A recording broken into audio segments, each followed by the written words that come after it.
પડતા કલિંદ ગિરિમસ્ત કલિમ કલિમ જતિ ખંડયતી કાલિંદી, જે કલીના દોષોનું ખંડન કરનારા છે એ જ કાલિંદીનો અર્થ થાય. શ્રી યમુનાજીનું એક નામ કાલિંદી છે. કલિંદ ગિરિમસ્તકે પતદ મંદ પૂરોજ્વલા છે શ્યામ, પણ એક શિલા પરથી બીજી શિલા પર પડતા અને વહન કરતા યમુનાજી ઉજ્જવલા શ્વેત લાગે છે. અને આમ વિલાસ ગમનોલ્લસત પ્રકટ ગંડ શૈલોન્નતા, વિલાસપૂર્વક ગતિ કરતા, એક શિલા પરથી બીજી શિલા ઉપર ગતિ કરતા યમુનાજી સઘોષ ગતિ દંતુરા સમધિરૂઢ દોલોત્તમા, સઘોષ અવાજ સાથે ગતિ કરતા શ્રી યમુનાજી કેવા લાગે? એક શિલા પરથી બીજી શિલા ઉપર જતા સમધિરૂઢ દોલોત્તમા, જાણે ડોલીમાં બેસીને. બે અર્થ કર્યા દોલોત્તમાના. એક દોલનો અર્થ થાય ઝૂલો. આપણે દોલ ઉત્સવ કરીએ છીએ ને, હોલીના બીજા દિવસે ડોલ ઉત્સવ થાય એટલે ઝૂલો કહેવાય દોલ એટલે સંસ્કૃતમાં. તો જાણે ઝૂલા પર બિરાજીને યમુનાજી ઝૂલતા ન હોય એવું લાગે, જાણે એક શિલા પરથી બીજી શિલા પર ગતિ કરતા હોય ત્યારે. અથવા બીજો એક અર્થ કર્યો દોલોત્તમાનો. દોલ એટલે ડોલી. માનો નવ દુલ્હની આઈ ગવને, 41 પદમાં કહ્યું ને કે યમુનાજી પધારતા હોય કલિંદ પર્વત પરથી તો એટલા વેગમાં પધારતા હોય, પણ જ્યારે વ્રજમાં આવે ને પછી શાંત થઈ જાય. જેમ પ્રભુને મળવાની ઉત્કંઠા, જેમ નવવધુને એના પતિને મળવાની જે ઉત્કંઠા હોય અને ડોલીમાં બેસીને જતી હોય અને એને મનની જે ગતિ હોય એ ગતિ યમુનાજીમાં દેખાય, પણ પછી વ્રજમાં આવી જાય પછી શાંત થઈ જાય. પોતાના પતિને ત્યાં આવી ગયા પછી શાંત થઈ ગયા. તો માનો એમ લાગે નવ દુલ્હની આઈ ગવને, જેમ નવોઢા અને એનું આણું થતું હોય અને પતિને મળવાની જે ઉત્કંઠા એના મનમાં હોય એવા શ્રી યમુનાજીની ગતિ લાગે, જાણે ડોલીમાં બેસીને વ્રજ તરફ પધારી રહ્યા છે. એવા શ્રી યમુનાજી કેવા છે? મુકુંદ રતિ વર્ધિની, મુક્તિને પણ મુક્તિ આપે એ મુકુંદ, અને એમાં પ્રેમ પ્રગટાવનારા કોઈ હોય તો એ યમુનાજી છે. મુકુંદ રતિ વર્ધિની એવા શ્રી યમુનાજી જયતિ પદ્મ બંધો સુતા, આપનો જય હો. આપ કેવા છો? પદ્મ બંધો સુતા. પદ્મ એટલે કમળ, અને કમળનો બંધુ કોણ? તો કે સૂર્ય. સૂર્ય ઉગે તો કમળ ખીલે, અને આ પદ્મ બંધુ એટલે સૂર્ય, અને સુતા એટલે પુત્રી. હે સૂર્ય પુત્રી, આપનો જય હો. એમ કહેતા શ્રી મહાપ્રભુજી આગળ ગાન કરતા કહે, ભુવન પાવની મધિગતા મનેકસ્વની પ્રિયા વિનિલ સેવિતા શુકમયુર હંસાદિભિ તરંગ ભુજ કંકણ પ્રકટ મુક્તિકા વાલુકા નિતંબ તટ સુંદરી નમત કૃષ્ણ તુર્ય પ્રિયા. ભુવમ ભુવન પાવની, અનેક 14 લોકને પાવન કરનારા શ્રી યમુનાજી ભુવમ ભુવન પાવની અધિગતામ અનેકસ્વને ભૂતલ પર પધાર્યા છે. પ્રિયા ભિરિવ સેવિતામ શુકમયુર હંસાદિભિ. શુકમયુર અને હંસ કઈ રીતે સેવાયેલા? જાણે પ્રિયાની જેમ સેવાયેલા. ત્રણેય પ્રકારની સેવા બતાવી, કાયી, વાચિક અને માનસિક. શુક, શુક એ વાચિક સેવા છે, મધુર બોલે અને એટલા માટે વાચિક સેવાનો દ્યોતક છે. મયુર, મયુર પાંખો ફેલાવી પીછા ફેલાવીને નૃત્ય કરે એ કાયિક સેવા છે. અને હંસ, હંસ એ આ ધ્યાન મગ્ન થઈ અને ચિંતન કરતો હોય એ માનસી સેવા છે. આમ ત્રણેય પ્રકારની સેવાનું સૂચન અહીંયા કર્યું. શુકમયુર હંસાદિભિ, એના દ્વારા પ્રિયાની જેમ સેવાયેલા આપ છો. તરંગ ભુજ કંકણ પ્રકટ મુક્તિકા વાલુકા, અને જે તરંગો છે એ બીજું કાંઈ નહીં, મહાપ્રભુજી કે યમુનાજીની ભુજાઓ છે, અને એમાં ચળકતા રજકણો એ બીજું કાંઈ નહીં, એ ભુજામાં પહેરેલા યમુનાજીએ જે કંકણો છે એના મુક્તિકા, પ્રકટ મુક્તિકા વાલુકા, જાણે એના મોતીઓ ચળકી રહ્યા છે એવા દર્શન મહાપ્રભુજીને થાય છે. નિતંબ તટ સુંદરી નમત કૃષ્ણ તુર્ય પ્રિયામ. આપના જે ઘાટ છે, આપના જે તટ છે એ આપનો કટી પ્રદેશ છે, અને તટ નમત કૃષ્ણ તુર્ય પ્રિયામ. આમ શ્રી યમુનાજી કેવા છે કે ઠાકોરજીના ચતુર્થ પ્રિયાને નમન કરો. એમ કહેતા મહાપ્રભુજી આગળ ગાન કરતા કહે, અનંત ગુણ ભૂષિતે શિવ વિરંચિતે વસ્તુતે ઘના ઘન નિભે સદા ધ્રુવ પરાશરા ભીષ્મદે विशुद्ध मथुरा तटे सकल गोप गोपीवृते कृपा जलधि संश्रिते मम मनः सुखम भावये। 6 ગુણ જે ઠાકોરજીમાં બિરાજમાન છે, 6 ગુણ જે મહાપ્રભુજીમાં બિરાજમાન છે, એ જ ઐશ્વર્ય, વીર્ય, શ્રી જ્ઞાન, વૈરાગ્ય એ યમુનાજીમાં પણ બિરાજમાન છે. એમ ટીકામાં અહીંયા આચાર્યો સમજાવે છે. યમુનાજીમાં આ 6 ગુણ બિરાજમાન છે અને એના લક્ષણો અહીંયા બતાવ્યા. અનંત ગુણ ભૂષિતે આ ઐશ્વર્ય ગુણ છે. આપ અનેક ગુણોથી ભૂષિત છો. શેષ સહસ્ત્ર મુખ નિષદિન ગાવત તોહુ પાર ન પાવત તાહી પાવો. એવા શ્રી યમુનાજી છે, અનેક ગુણોથી સુશોભિત.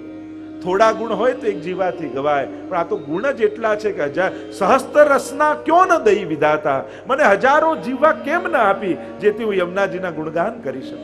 41 પદમાં તો ઘણું ગાયું છે. અનંત ગુણોથી ભૂષિત શિવ વિરંચિતે વસ્તુતે, શિવજી અને બ્રહ્માજી દ્વારા સ્તુતિ ગવાયેલી આપની છે. ઘના ઘન નિભે સદા, એક જે વરસવા વાળા વાદળ હોય એવી શોભાને આપ ધારણ કરનારા છો. ધ્રુવ પરાશરા અભિષ્ટ દે, ધ્રુવજી અને પરાશરને અભિષ્ટ ફળ આપનારા આપ છો. આપણે એમ માનીએ કે ધ્રુવજીએ તપ કર્યું ને એમને ભગવાન મળી ગયા. મહાપ્રભુજી કે તપ તો ઘણા કરે છે, ક્યાં બધાને પ્રભુ મળે છે? આ તો તપ કર્યું એ તો ઠીક, પણ નિત્ય યમુનાજીના પાન કર્યા ને એટલે ઠાકોરજીએ વહેલી કૃપા ધ્રુવજી પર કરી. ધ્રુવજીને અભિષ્ટ ફળ શ્રી યમુનાજીની કૃપાથી મળ્યું છે. પરાશરા, પરાશર મુનિ એટલે વ્યાસજીના પિતા. સાયંકાલનો સમય હતો, મત્સ્ય ગંધા ન કરવાનું કૃત્ય થયું તો કોઈ અસુર પેદા થવો જોઈએ, પણ એની જગ્યાએ ભગવાનના જ્ઞાન અવતાર એવા વ્યાસજી પ્રગટ થયા. આ યમુનાજીનો કાંઠો હતો એટલા માટે પરાશર ઉપર કૃપા થઈ અને અસુરની જગ્યાએ ભગવાનના જ્ઞાન અવતાર એવા વ્યાસજીની પુત્ર રૂપે પરાશરને પ્રાપ્તિ થઈ. આ યમુનાજીની કૃપાને કારણે. એમ ધ્રુવજી અને પરાશર મુનિને અભિષ્ટ ફળ આપનારા શ્રી યમુનાજી છે. અને એટલે કહ્યું વિશુદ્ધ મથુરા તટે સકલ ગોપ ગોપી વૃતે. સપ્તમી છે એટલે વિશુદ્ધ મથુરા તટે, અહીંયા વચન પૂરું થઈ ગયું. અને સકલ ગોપ ગોપી વૃતે એ જુદું પદ છે. તો વિશુદ્ધ મથુરાજીનો તટ, શ્રી યમુનાજીના કાંઠે વિશુદ્ધ મથુરાજી બિરાજમાન છે. ગોકુલમાં સકલ ગોપ ગોપી વૃતે, સકલ ગોપ ગોપીઓથી આવૃત શ્રી યમુનાજી છે. કૃપા જલધિ સંશ્રિતે મમ મનઃ સુખમ ભાવય. કૃપા જલધિ, કૃપા સાગરને જે જઈને મળે છે એવા યમુનાજી મારા મનને સુખ થાય એમ કરો. એવા શ્રી યમુનાજીને વિનંતી કરી છે. અને આ પંક્તિ તો બહુ પ્રસિદ્ધ, કિશોરીબાઈએ આ અડધો શ્લોક ગાઈને પણ યમુનાજીની કૃપાની પ્રાપ્તિ કરી લીધી હતી.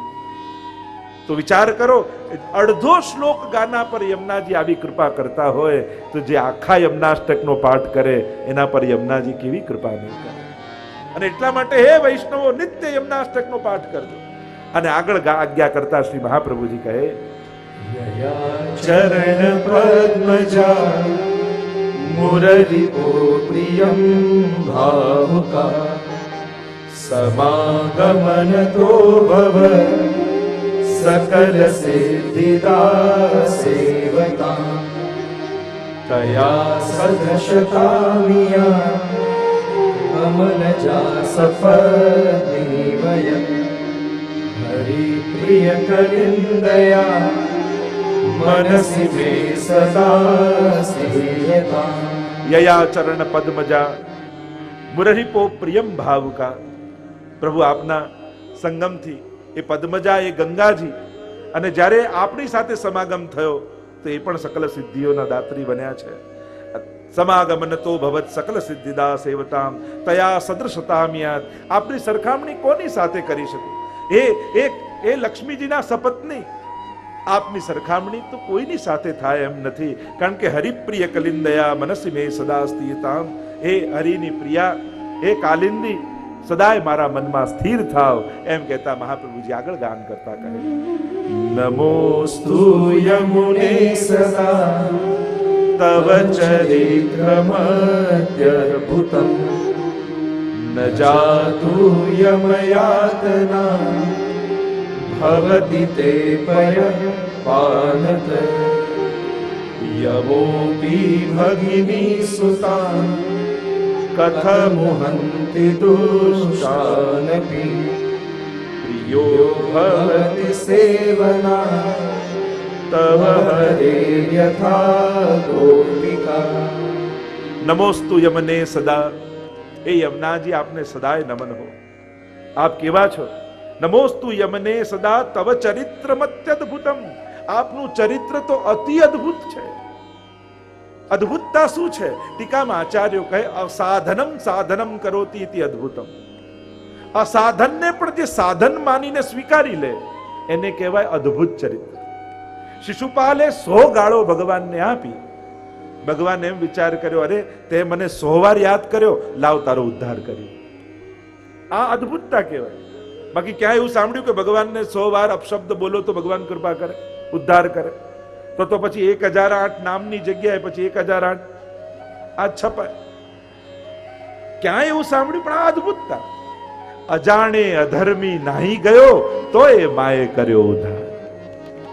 અરે કોઈ કેવલ નાહવા માટે, કોઈને તરસ લાગી હોય અને જલપાન કરવા માટે પાન કરી લે તો યમનાજી એમ વિચાર કરે કે તે મારો પાન કર્યા છે, તને હવે યમ યાતના નહીં થાય. આ અદ્ભુતતા કે જીવે વિચાર્યું ન હોય ને ભગવાને સ્વીકારી લે એનું નામ અદ્ભુતતા. આપણે કાંઈ કરવાનું વિચાર્યું ન હોય, કલ્પના ન હોય, અને છતાંય એમ કહેતા ને કે એક વ્યક્તિ એના પ્રેમિકા સાથે મંદિરની પાછળની દિવાલમાં બેઠો હતો ને એને પાન ખવડાવવા ચૂનો લગાવતો હતો પાનમાં, અને પાનમાં ચૂનો લગાડ્યો, થોડો બચ્યો, મંદિરમાં તિરાડ હતી એમાં ચૂનો ભર્યો તોય ભગવાને ઉદ્ધાર કરી દીધો. આ અદ્ભુતતા કહેવાય કે એને વિચાર્યું ન હોય ને ભગવાન સ્વીકાર્યું. તવ ચરિત્રમત્યદ્ભુતમ ન જાતુ યમયાતના ભવતી તે પયપાનત. અને જે આપનું પાન કરે એને ક્યારેય યમયાતના થતી નથી. આ સ્વયં મહાપ્રભુજીનું વચન છે. યમના પાનનું આ ફલશ્રુતિ છે. ન જાતુ યમયાતના ભવતી તે, કારણ કે આ જલના પાન નથી, પય પાન એમ કહે. પય એટલે દૂધ. કારણ કે જે યમના પાન કરે, યમનાજી એમ ન માને કે આને મારા જલના પાન કર્યા. યમનાજી તો તમને એ રીતે જ પીવડાવે જેમ એક માં પોતાનું દૂધ પોતાના બાળકને પીવડાવતી. પીનારનો ભાવ કદાચ જુદો હોઈ શકે, પણ પીવડાવનારનો ભાવ ક્યારે નાનો નથી હોતો. ક્યારે માં બાળકને દૂધ પીવડાવતા એમ વિચાર ખવડાવે કે હું મોટી થઉં પછી મને પનીર ખવડાવશે, પછી મને ટેસ્ટમાં રાખશે અને મને મોજ કરાવશે, એવું વિચાર કરીને એમ કોઈ માં પોતાના બાળકનું લાલન પાલન કરે છે? ક્યારેય નહીં. એ તો એના માતૃત્વનો આનંદ માણતા માણતા પાલન કરતી હોય છે. એમ ભગવાન જ્યારે પણ તમને આપે ને ત્યારે ક્યારે એટલા માટે નથી આપતા કે યાદ રાખે કે આએ મને એક દિવસે આપશે. એ તો પોતાની ભગવત્તાનો આનંદ લેવા માટે કૃપા કરતો હોય છે. એ ક્યારે વ્યવહારનો વિચાર કરીને ઉપકાર નથી કરતો, એ પોતાના નિજાનંદમાં. કારણ કે ભગવાનને સૌથી વધારે આનંદ ક્યારે આવે? જ્યારે એના ભક્તના ચહેરા પર સ્મિત ભગવાન જુએ. જ્યારે ભક્તને હસતો અને પ્રસન્ન જુએ ને, ભગવાનને સૌથી વધારે આનંદ ત્યારે આવે. અને ભગવાન પોતાની ભગવત્તાનો આનંદ માણવા માટે ભક્તને આપતો હોય છે. એ વ્યવહાર અને ઉપકાર કરવા માટે નહીં કે મેં કર્યું તો આએ કરશે. આ તો સંસાર કહેવાય, અને ભગવાન સંસારી નથી. અને એટલા માટે યમનાજી કૃપા કરે. જ્યારે જલપાન કરે, ભલે ને એ તરસ छिपाવવા કર્યું હોય, પણ યમનાજી તો પોતાના પયની જેમ એને પીવડાવે છે, દૂધની જેમ પીવડાવે. ન જાતુ યમયાતના ભવતી તે પયપાનત યમોપી ભગિની સુતાન કથમુહંતિ દુષ્ટાનપી. અને પયપાન કરે તો બાળક કહેવાય, અને યમનાજીનું બાળક થાય તો યમ પણ એના મામા થઈ જાય. યમનાના ભાઈ છે ને, યમ ઉના. એટલે તો આપણે યમ દ્વિતીયાના દિવસે સ્નાન કરવા જાય છે લોકો. કારણ કે એવી કથા યમ દ્વિતીયાની છે ને, ભાઈ બીજની, કે આજના દિવસે જે મારામાં સ્નાન કરશે ને યમયાતના નહીં લાગે. અને યમ ઉના, યમના નાના બેન. તો કહ્યું કે પછી તો મામા કહેવાય યમરાજા. અને આપણે ત્યાં તો કહ્યું કે મા મારે પણ મામા ન મારે.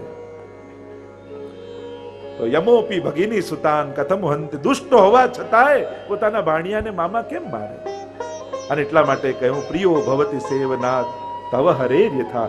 ગોપિકા પ્રિયાની જેમ સેવાયેલા આપ છો એમ કહીને આગળ મહાપ્રભુજી ગાન કરતા કહે મમાસ્તુ તવ સન્નિધો તનુ નવત્વમે તાવતા ન દુર્લભત મારતી मुररिपो मुकुन्द प्रिये अतोऽस्तु तव लालना सुरधुनी परं सङ्गमा तवैव भुवि कीर्तिता न तु कदापि पूष्णे स्थिते મમાસ્તુ તવ સન્નિધૌ, તમારું સાનિધ્ય પ્રાપ્ત થાય. તનુ નવત્વ મેતાવતા, અને આપના સાનિધ્યથી તનુ નવત્વનું દાન કરનારા આપ છો. એક છે નવતનુ અને બીજું છે તનુ નવત્વ. એક છે સાનુભાવ અને બીજું છે, આપણે ત્યાં બે પ્રકારની ભાવના કહી, એક છે સેવાની માનસી ને બીજું છે માનસી સેવા. બંનેમાં ફરક છે. તનુ નવત્વ અને નવતનુ. તો તનુ નવત્વની પ્રાપ્તિ આપ કરાવનારા છો. અને આપની લાલના હો, અતોસ્તુ તવ લાલના સુરધુની પરમ સંગમાત. એ સુરધુની એ ગંગાજીના સંગમ આપને થયા અને સકલ સિદ્ધિના દાત્રી થયા. અને કહ્યું સુરધુની પરમ સંગમા તવૈવ ભુવિ કીર્તિતા નતુ કદાપી પુષ્ટિ સ્થિત. અને આપના સંગમને કારણે ગંગાજી પણ પુષ્ટિમાં સ્વીકૃત થયા, સિદ્ધિને આપનારા થયા. પણ આપના સંગમ વગર તો ક્યારેય ન થાત. એમ કહીને આગળ મહાપ્રભુજી આજ્ઞા કરતા કહે, स्तुतिं तव करोति कमलजासपर्णे प्रिये हरे यदनुसेवया भवति सौख्यमामोक्षत इयं तव कथाधिका सकल गोपिका संगम स्मर श्रम जलाणुभि सकल गात्र जय संगम. સ્તુતિમ તવ કરોતિ કહ, આપની સ્તુતિ કોણ કરી શકે? કમલજા સપત્ની પ્રિય, હે લક્ષ્મીના સપત્ની, હે પ્રિયા, આપની સ્તુતિ કોણ કરી શકે? હરે યદનુ સેવયા ભવતી સૌખ્યમાં મોક્ષત. પ્રભુની સાથે ભજવાથી મોક્ષ સુધીનો અધિકાર. લક્ષ્મીજી પ્રભુ નારાયણની સેવા કરો તો મોક્ષ સુધીની પ્રાપ્તિ થાય. પણ ઇયમ તવ કથાધિકા, આપની કથા તો અધિક છે. આપની સેવાથી તો કંઈક અધિકની પ્રાપ્તિ થાય છે. સકલ ગોપિકા સંગમ સ્મર શ્રમ જલાણુભી સકલ ગાત્ર જય સંગમ. આપના સંગમથી શું થાય? તો કે રોજ ઠાકોરજી રાસ કરી અને એમને જ્યારે રાસ કરીને શ્રમિત થાય ત્યારે ગોપીજનો સાથે યમુનાજીમાં પધારે. અને યમુનાજીમાં પધારે ત્યારે પ્રભુના મસ્તક ઉપર શ્રમબિંદુ પ્રગટ થયા હોય. અને પ્રભુ તો રસો વહી સહ છે. રસ સિવાય પ્રભુમાં બીજું કંઈ છે જ નહીં. આનંદ સિવાય બીજું પ્રભુમાં કંઈ છે જ નહીં. અને આનંદાત્મક ભગવદ રસાત્મક એ શ્રમબિંદુઓ શ્રી યમુનાજીમાં ઠાકોરજી નિત્ય પધરાવે. અને જ્યારે આપણે યમુનાજીમાં જઈએ તો યમુનાજીમાં બિરાજમાન ભગવદ રસનો સકલ ગાત્ર જય સંગમ, રૂવાડા રૂવાડા સાથે આપણો સંગમ થાય. એવી યમુનાજીની કથા કંઈક અધિક છે, કંઈક વિશેષ છે. એમ કહેતા છેલ્લે મહાપ્રભુજી 9મા શ્લોકમાં આ યમુનાષ્ટકની ફલશ્રુતિ ગાન કરતા આજ્ઞા કરે. तवाष्टकमिदं मुदा पठति सूर्यसूते सदा समस्तदुरितक्षयो भवति वै मुकुन्दे रति तया सकल सिद्धयो मुररिपुश्च सन्तुष्यति स्वभाव विजयो भवे वदति वल्लभ श्री हरे. ફલશ્રુતિ બતાવી 9મા શ્લોકમાં. તવાષ્ટકમિદં મુદા પઠતિ સૂરસૂતે સદા. સૂરસૂતે સદા, સદા એનો પાઠ કરે છે. ઘણી વાર લોકો પૂછે, રાતના યમનાષ્ટક કરાય, બપોરે યમનાષ્ટક કરાય, ત્યાં યમુનાજીની આરતી થઈ ગયા પછી યમનાષ્ટક કરાય? પઠતિ સૂરસૂતે સદા. છોડવું હોય તો પૂછવું, કરવામાં પૂછવાની જરૂર જ નથી. તસ્માત સર્વાત્મના નિત્યમ શ્રી કૃષ્ણ શરણમ મમ વદદ્ભિરેવ સતતમ. મહાપ્રભુજીની આજ્ઞા છે સતત કરતા જ રહેવું. મહાપ્રભુજી કહે છે કે ગાયના શિંગડા પર રાઈનો દાણો જેટલી વાર રહે એટલી વાર પણ જો ભગવાન ભૂલાય તો કલયુગ પ્રવેશ કરી જાય. એટલા માટે સ્તોત્ર પાઠ આદિ કદાચ યાદ ન રહે પણ ભગવાનને નહીં ભૂલે. સતત સ્મરણ એનું ચાલતું રહેવું જોઈએ. તવાષ્ટકમિદં મુદા પઠતિ સૂરસૂતે સદા. 5 ફળ બતાવ્યા. સમસ્ત દુરિત ક્ષયો, સમસ્ત પાપોનો નાશ થાય. પાપ કૃપાને આડે નથી આવતા, પાપ આપણા સાધનને આડે આવે છે. કોઈ પાપ કૃપા કરતા ભગવાનને રોકી શકતું નથી, પણ આપણા પાપો આપણને માળા ફેરવતા રોકી શકે, આપણને સેવા કરતા રોકી શકે, ક્યાંક આપણી સાધનને આડે આવી શકે આપણા પાપ. જો પુણ્યો કરવા હોય ને તો એ ગયા જન્મના પુણ્યો હોવા જોઈએ. કોઈ ધંધો કરે તો ધંધો કરવા થોડી મૂડી તો જોઈએ કે નહીં? થોડી ઘરની મૂડી કાઢો તો કંઈક નવું કમાવાય. એમ જેના જીવનમાં ભેગા થયેલા પુણ્યો હોય ને એ જ નવા પુણ્યો કરી શકે છે. આ સત્સંગમાં તમે મનોરથી થાઓ, કથા કરાવો, આ બધું કરાવો, એનું કારણ એ કે તમે પહેલા આ બધું કરી ચૂકેલા છો. આ બધા તમારા પુણ્યો ભેગા થયેલા છે, જેથી તમારા મનમાં મનોરથો જાગે છે કે આ કરીએ, આ કરીએ, આ કરીએ. આ એમને ઈચ્છાઓ ના આવે. 16 ગ્રંથ શું કરશે તમારા જીવનમાં? કામનાઓથી તમને ઉઠાડી અને ભાવનાઓ સુધી પહોંચાડી દેશે. અત્યારે આપણું જીવન કામનાઓમાં ગ્રસિત છે, કામનાઓમાં બંધાયેલા છીએ, અને એમાંથી કાઢી એ જ કામનાઓને ભાવનાઓમાં પરિણમિત કરી દેશે. પછી તો ભાવનાઓ જાગશે, કામનાઓ નહીં રહે. પછી તો આમ કરવું, ઠાકોરજીને આમ લાલ લડાવું, આવો મનોરથ કરું, અને ભાવનાઓ બધાને આનંદ આપે, કામનાઓ એકને આનંદ આપે. જેની કામના હોય એને આનંદ આપે, પણ ભાવના કરીએ ને, એક હૃદયમાં જાગેલી ભાવના અનેકને આનંદ આપનારી થઈ જાય.